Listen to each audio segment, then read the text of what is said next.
ക്രിസ്തുവിൽ എത്രയും സ്നേഹം നിറഞ്ഞവരെ, ആണ്ടുവട്ടം 14-ാം ഞായറാഴ്ചയിലേക്ക് നാം ഇന്ന് പ്രവേശിച്ചിരിക്കുകയാണ്. ആരാണ് വിജ്ഞാനി? വിശുദ്ധ ഗ്രന്ഥത്തെയും ദൈവത്തെയും കുറിച്ചുള്ള അറിവല്ല ഒരുവനെ യഥാർത്ഥ വിജ്ഞാനിയും വിവേകിയുമാക്കുന്നത്. മറിച്ച് മറ്റുള്ളവരുടെ വേദനകളിൽ പങ്കുകൂടാനുള്ള മനോഭാവവും അവരെ എളിമയോടും വിനയത്തോടും കൂടി ശുശ്രൂഷിക്കുവാനുമുള്ള കഴിവുമാണ് യഥാർത്ഥത്തിൽ ഒരുവനെ വിജ്ഞാനിയാക്കുന്നത്. നാം ആരോടൊപ്പം നിൽക്കുന്നു?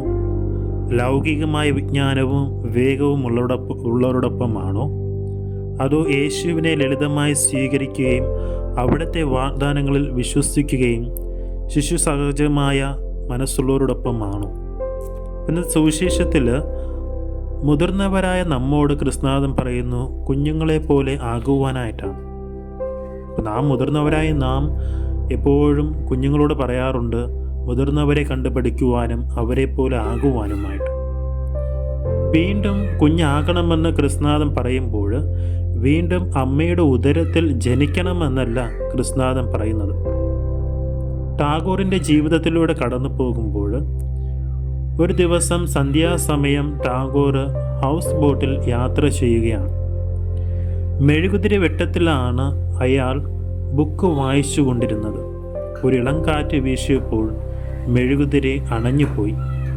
ടാഗോർ കോപിതനാവുകയും വെറുപ്പും വിദ്വേഷവും പൊന്തിവരികയും ചെയ്തു. അപ്പോൾ സമാധാനമായിട്ട് ഇരുന്നപ്പോൾ ജനൽപ്പാളികളിലൂടെ വന്ന ആ നിലാവെട്ടത്തിൽ എല്ലാം കാണുവാനായിട്ട് അയാൾക്ക് സാധിച്ചു. അപ്പോൾ അദ്ദേഹം ഇങ്ങനെ എഴുതി, എൻ്റെ അഹന്തയുടെ ഇത്തിരി വെട്ടം അണയുമ്പോൾ ദൈവം തൻ്റെ നിലാവ് കൊണ്ട് എന്നെ നിറയ്ക്കുന്നു. നമ്മുടെ അഹന്തയുടെ ഇത്തിരി വെട്ടം അണയുമ്പോഴും നാമും കുഞ്ഞുങ്ങളെപ്പോലെ ആകുന്നു. അപ്പോഴേ നാം യഥാർത്ഥ വിജ്ഞാനികളാകുന്നു. ദൈവം നമ്മെ സമൃദ്ധമായിട്ട് അനുഗ്രഹിക്കട്ടെ.